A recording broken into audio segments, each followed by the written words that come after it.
עוד פעם, מונית נעצרת באין חניה ואין עצירה, אנחנו בדיוק 20 שניות, 30 שניות מהמקרה הקודם, עוד פעם מונית נעצרת באין חניה ואין עצירה. מכוניות שעוברות פה מתחילות לעקוף משמאל וחותכות ימינה. עוד מעט תהיה פה צוואר בקבוק, עוד שנייה.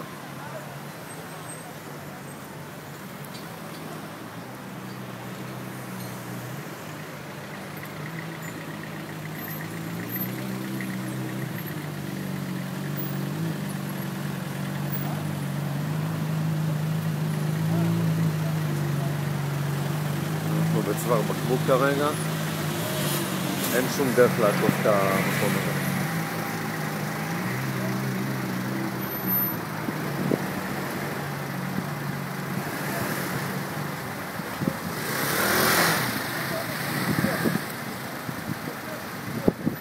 המצב שנוצר של רמזור אדום ושל מונית עומדת באין חניה ואין עצירה, חוסמת מסלול שלם ביגאל אלון, שהוא אמור להיות נתיב מהיר, לא נותנת שום צ'אנס.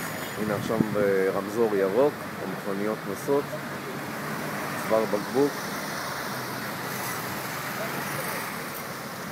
כל מי שבמסלול ימני נאלץ לעבור לשמאלי, זה מעט את מהירות הנסיעה.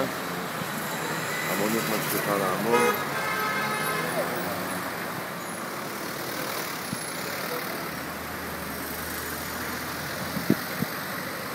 עכשיו אנחנו במצב של אור ירוק ואי אפשר לנסוע.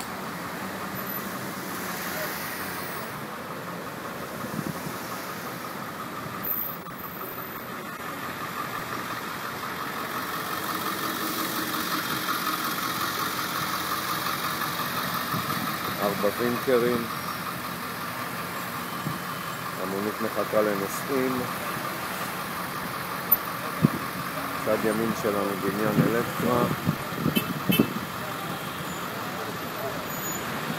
וקופת חולים מכבי.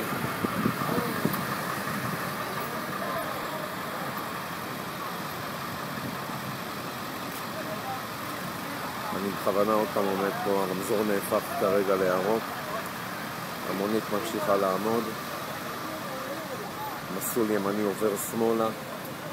צוואר בקבוק. המונית לא מתכוונת לנסוע לשום מקום. האור ברמזור ירוק, הנסיעה מאוד מאוד איטית בגלל העניין הזה.